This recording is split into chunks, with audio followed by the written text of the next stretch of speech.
जय हिंद दोस्तों, नमस्कार सभी को। कैसे हैं आप लोग? आशा करते हैं अच्छे होंगे और आपकी तैयारी भी बहुत बढ़िया तरीके से चल रही होगी। दोस्तों, आज इस वीडियो में मैं बताने वाला हूं कि RWA मॉक टेस्ट में हमारा कितना स्कोर रहा और पिछली बार से हमारा स्कोर घटा या बढ़ा, उस पर विशेष चर्चा करने वाले हैं। और आपका स्कोर कितना है और कुछ महत्वपूर्ण कमेंट्स आए थे उस पर भी विशेष ध्यान देंगे। तो ऐसे तमाम विषय हैं जिस पर आज चर्चा करने वाले हैं। आइए स्टार्ट करते हैं। और आज इस वीडियो लेट लाने का पर्पज़ सिर्फ यही है कि हमने संडे को ये मॉक टेस्ट नहीं दिया था, क्योंकि संडे को एग्ज़ामपुर के विवेक सर आए थे प्रयागराज में। तो वहाँ पर ऑफलाइन मॉक टेस्ट चल रहा था, तो मैंने वहाँ पर जो है मॉक टेस्ट दे रहा था वहाँ पे। तो इसलिए मैं RWA को नहीं दे पाया, इसलिए मैं सोमवार को इस टेस्ट को दिया। और जो रिज़ल्ट आया वो उसके बारे में आज मैं चर्चा करने वाला हूँ। और उसके पहले कुछ कमेंट्स आए हैं, उसको थोड़ा एक बार ध्यान दे देते हैं कि कैसा कमेंट्स है और किसका कमेंट्स है। और सबसे पहला जो कमेंट्स है वो शिल्पा बंसल का है। तो इनका मतलब कई सारे कमेंट्स आ चुके हैं इस सिस्टर का। तो इन्होंने बोला है कि नंबर को कैसे बढ़ाएं, नंबर हमारा बढ़ नहीं रहा है। तो सबसे पहले आप आकलन कीजिए कि सब्जेक्ट वाइज आपका स्कोर कितना है हर सब्जेक्ट में। उसके बाद उस हिसाब से आप खुद को आकलन करिए, उसके उसी हिसाब से आप स्ट्रेटेजी बनाइए नंबर को बढ़ाने का तरीका। देखिए, मॉक टेस्ट में नंबर बढ़ाने के कुछ बहुत सारे टिप्स भी होते हैं, लेकिन देखिए अगर आप पढ़े नहीं हैं तो नंबर कैसे बढ़ेगा, ये बात भी है ना। तो कुछ महत्वपूर्ण टिप्स ये हैं कि जब भी आप मॉक टेस्ट देने बैठें तो आप घबराहट में न रहिए। मॉक टेस्ट देने बैठें, अपने पास एक पानी की बोतल रखिए और आप अपने दिमाग में ये मत लाइए कि हम मॉक टेस्ट दे रहे हैं, हमारा स्कोर आना चाहिए, नहीं आना चाहिए, कितना बढ़ेगा घटेगा। तो ये सब अपने माइंड पे कोई भी बात मत लाइए और एकदम कूल माइंड से आप टेस्ट को दीजिए। और जब आप टेस्ट दे रहे हो तो आप कोशिश करिए कि आप एकांत जगह पे बैठें।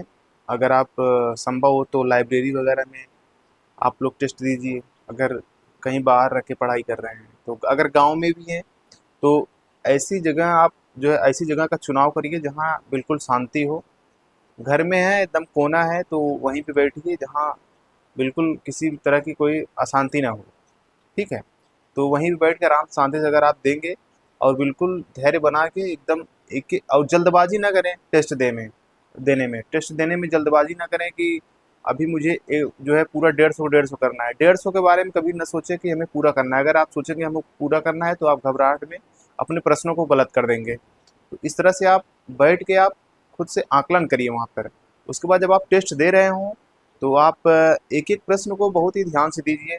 और हर स्टूडेंट का टेस्ट देने का तजुर्बा अलग होता है और उसका स्ट्रेटेजी अलग होता है। बहुत सारे लोग क्या करते हैं, पहले मैथ्स को सॉल्व करते हैं, उसके बाद फिर पहले मैथ्स को सॉल्व करेंगे, फिर रीजनिंग को, फिर लास्ट में वो आकर हिंदी को करेंगे, बीच में जीएस को कर देंगे, क्योंकि हिंदी बहुत सारे लोगों का अच्छा होता है। मगर हिंदी का भी लेवल किसी किसी दिन अप डाउन होता रहता है ना। तो जिस दिन आप हो गया उस दिन आप डिमोटिवेट हो जाएंगे, वो आप सोचेंगे कि हमारा गड़बड़ हो रहा है। और एक चीज़ ये भी है कि हिंदी का लेवल अगर आपका उठा देगा, आपका प्लस कर देगा, आप पहले हिंदी उठा लिए हैं, तो फिर आप कहीं न कहीं आपको ये लगेगा यार मेरा हिंदी ही ठीक था और हिंदी ही मेरा गड़बड़ होने लगा। अब बाद में उसी की वजह से आपके और सारे जो क्वेश्चंस हैं और सारे सब्जेक्ट के रीजनिंग भी आता हुआ क्वेश्चन गलत हो जाता है, क्योंकि रीजनिंग में प्रेजेंस ऑफ माइंड पे डिपेंड करता है। आप लोग समझते हैं कि हम दिमाग हमारा बिल्कुल कूल होना चाहिए, फ्री होना चाहिए, तभी हम रीजनिंग को सॉल्व कर पाएंगे। अगर वहाँ से हम डिस्टर्ब हो जाएंगे तो वो हमारा गलत हो जाएगा। तो सिंपल सी बात ये है कि आप धैर्य बना के टेस्ट दीजिए और आपको लगता है जिस टॉपिक में कि यहाँ कमी है तो उसको सुधारने की ज़रूरत है। और अगर आपका कोर्स पूरा नहीं है और जिस जिस टॉपिक में आपको प्रॉब्लम हो रही है तो उस टॉपिक को आप कहीं यूट्यूब की मदद से, आप अगर कोर्स लिए हैं तो कोर्स की मदद से पहले उस टॉपिक को कंप्लीट करिए। कंप्लीट करने के बाद आप जो है उस पर एनालिसिस करिए कि हमें कहाँ गलती हो रहा है, तभी मॉक टेस्ट बढ़ेगा। और कोई शॉर्टकट तरीका नहीं है इसका। ठीक है, आपका ये हो गया। अब दूसरा जो कमेंट्स आया है रोहित सरोज का, इन्होंने लिखा है भाई 120 क्वेश्चंस का टारगेट चल रहा है। बढ़िया है भाई, 120 का टारगेट बना के चलो, बहुत बढ़िया। अब आ गया पुलकित कुमार, इनका कमेंट्स हैं, मेरा 7 जुलाई के मॉक टेस्ट में 191 नंबर आए थे, RWA में, SC से हूँ, फीमेल में, मेरा इतना हो जाएगा। तो देखो भाई, इतने में हो तो जाना चाहिए, लेकिन हम कहेंगे कम से कम आप 100 का टारगेट तो लेके ही चलिए, किसी भी कैटेगरी को हो। अगर आप जनरल के हैं तो आपको भाई डेफिनेटली आपका 110 के नीचे होना नहीं है, 110 क्वेश्चन के ऊपर ही आपको जाना है। अगर आप SC हैं, वो भी आप फीमेल हैं, तो इतने में आपका नंबर आ जाएगा, नो डाउट। बट फिर भी आप 100 का स्कोर मान के चलिए। और ये आपका 191 क्वेश्चन, 191 नंबर आपका जो बन रहा है स्कोर, ये गलत नहीं है। गलत इसलिए नहीं है कि क्योंकि अभी आपके पास समय है। अभी जैसे जैसे एग्ज़ाम नज़दीक आएगा, वैसे वैसे और प्रयास और बढ़ेगा और कोशिश और बढ़ेगा, और आप और मेहनत करेंगे तो आपका स्कोर और बढ़ेगा। और जो टॉपिक्स अभी बहुत सारे रह गए, जैसे करंट अभी रह गया है, उसके बाद में जो मैराथन क्लास चलाए जाते हैं, रिवीजन होता है, तो उसमें स्कोर डेफिनेटली बढ़ता है। ये आपका होगा, ठीक है। अब आ गया क्वीन करके कोई आईडी है, सर कितना भी कोशिश करें कर लें, सिर्फ 80-85 के बीच में ही क्वेश्चन सही हो रहा है, और समझ में नहीं आता है कि क्या करूं। हिंदी में इन्होंने लिखा है 25 से 30 क्वेश्चन, रीजनिंग में 40 से 42, मैथ एक भी नहीं, बाकी जीएस में 15-16। तो इससे स्पष्ट होता है कि आपका मैथ और जीएस, मैथ तो बिल्कुल वीक नहीं है, मतलब कि बिल्कुल नहीं आता आपको।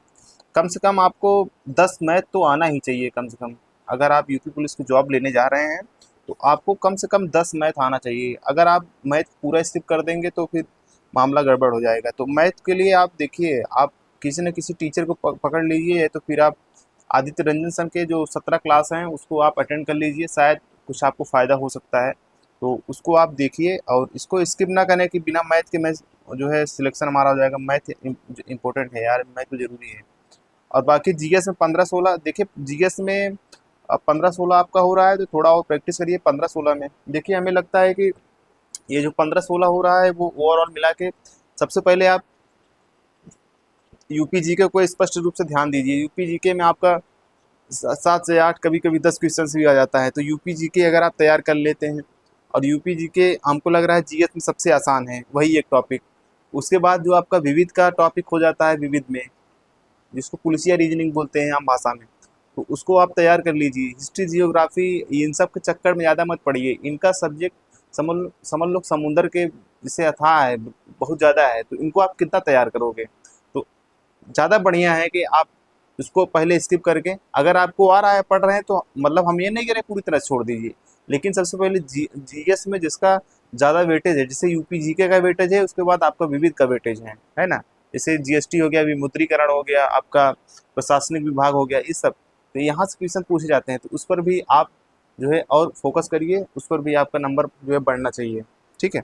तो ये आपका जीएस में हो गया। अब मैथ के लिए हमने बता दिया। मैथ अगर आपको जिस टीचर से समझ में आए, बिना मैथ के आप सिलेक्शन नहीं ले पाओगे भाई। तो मैथ पे आप और फोकस करिए। इसका मतलब मैथ आपको बिल्कुल नहीं आता, अगर आपका 1-2 कभी कभी हो रहा है, और आप 17-18 क्वेश्चन पूछे जाते हैं मैथ में, आपका नहीं हो रहा है, तो आपको मैथ बिल्कुल नहीं आता, मैथ पे फोकस करिए।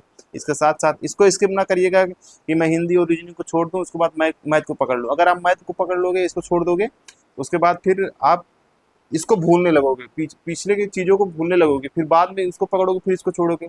तो किसी भी चीज़ को छोड़ना नहीं है, बस ये है कि किसमें हमको ज़्यादा समय देना है और किसमें हमको कम समय देना है, इस चीज़ पे विशेष ध्यान दीजिए। तो इस तरह से रीजनिंग और हिंदी, रीजनिंग को कम से कम पर डे 1 घंटा अवश्य दीजिए, और हिंदी को भी पर डे कम से कम 1 घंटा अवश्य दीजिए, क्योंकि इन दोनों का वेटेज बहुत ही महत्वपूर्ण है। तो इस तरह से इन दोनों का आपका वेटेज बहुत ही महत्वपूर्ण है। इस और मैथ का हमने बता दिया, मैथ कोई भी टीचर पकड़ो यार, और पहले उसको, इसका मतलब आपको बेसिक मैथ भी नहीं आता, तो आप लोग इसको एक बार ध्यान देने की ज़रूरत है। आप 17 क्लास उनका है, आदित्य रंजन का सर का, उनका पकड़ लीजिए, या तो फिर आप यूट्यूब पे किसी भी टीचर का और आप प्रैक्टिस सेशन मत करिए।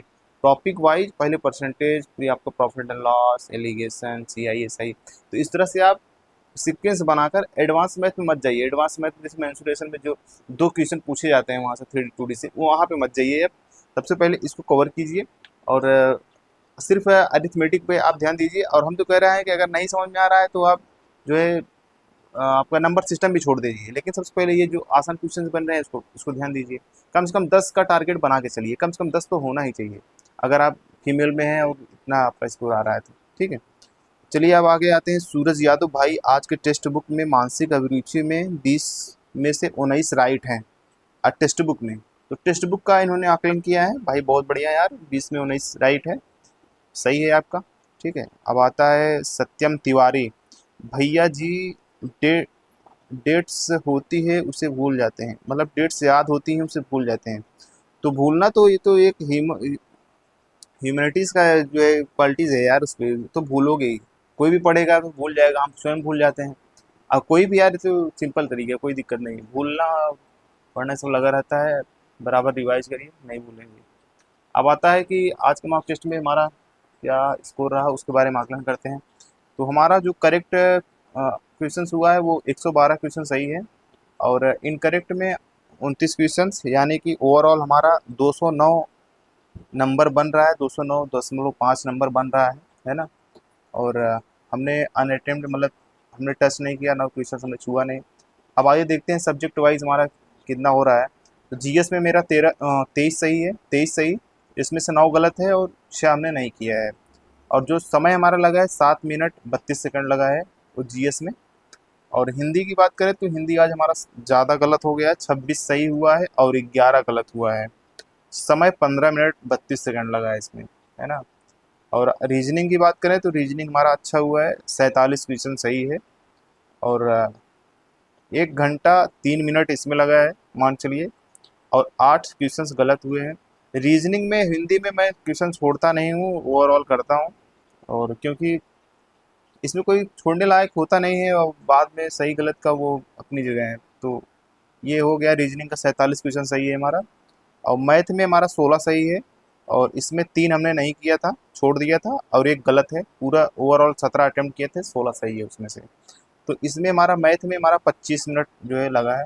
तो इस तरह से ओवरऑल आपने देखा कि हमारा स्कोर अभी कितना जो है इसमें रहा, है ना। तो अभी पिछली बार हमारा 93 क्वेश्चन सही था, 93 क्वेश्चन सही था पिछली बार। तो पिछली बार से डेफिनेटली बढ़ा है, 9-10 क्वेश्चन जो है और बढ़ा है, इंक्रीज हुआ है।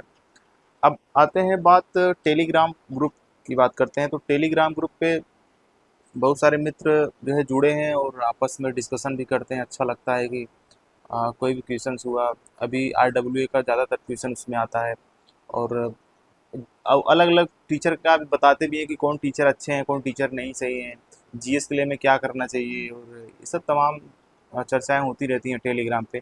अगर आप लोग टेलीग्राम से नहीं जुड़े हैं तो आप नीचे डिस्क्रिप्शन में टेलीग्राम का लिंक मैं इसके नीचे मेंशन कर दूंगा, वहाँ से आप लोग जुड़ जाइए और आप लोग जो है अपनी तैयारी को बरकरार रखिए।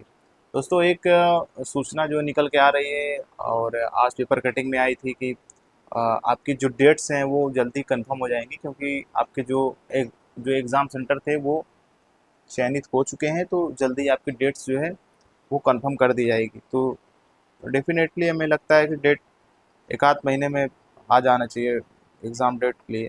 अभी कुछ कह नहीं सकते, लेकिन जिस तरह से अभी सुनने में आ रहा है तो एक आध महीने में शायद डेट आ सकती है। ठीक है, और आप आपका कितना स्कोर रहा, आप लोग प्लीज़ कमेंट करके ज़रूर बताइएगा कि आपका कितना स्कोर रहा। दोस्तों, हमें बढ़ा चढ़ा के बताने की अतिशयोक्ति की ज़रूरत नहीं है कि हमारा स्कोर हम 238 आ गया, 240 आ गया, 250 300 आ गया। यार, जो आपका एक्चुअली में जो आपको मॉक टेस्ट में आ रहा है, ज़मीनी स्तर की बात करें, जो जितना आ रहा है एग्जैक्ट में वो बताइए। अगर आप अपना स्कोर सही नहीं बता रहे हैं तो आप खुद के साथ जो है गद्दारी कर रहे हैं, खुद के साथ धोखा कर रहे हैं। इसलिए हमें व्यूज़ के खातिर हमें ये नहीं करना चाहिए कि हम 250 आ रहा है, 300 आ रहा है, तो वहाँ पर क्या होता है, वहाँ पर स्टूडेंट डिमोटिवेट हो जाते हैं। तो ये सब करने से क्या फ़ायदा यार, जो एग्जैक्ट आता है वही अपना स्कोर बताइए। और तैयारी तो सभी कर रहे हैं, तैयारी बरकरार भी है, तो वो धीरे धीरे स्कोर और बढ़ेगा, कम नहीं होगा, है ना। तो और जिस हिसाब से इस बार शायद मॉक टेस्ट में आया था, तो बहुत सारे स्टूडेंट ऐसा बोल भी रहे थे कि इस बार की जो रीजनिंग और जो हिंदी है, इस ये मतलब कठिन था। तो मुझे भी रीजनिंग में मुझे तो कठिन नहीं लगा, बट थोड़ा लैंग्वेज में हमको लगा कि लैंग्वेज फंसाएगा।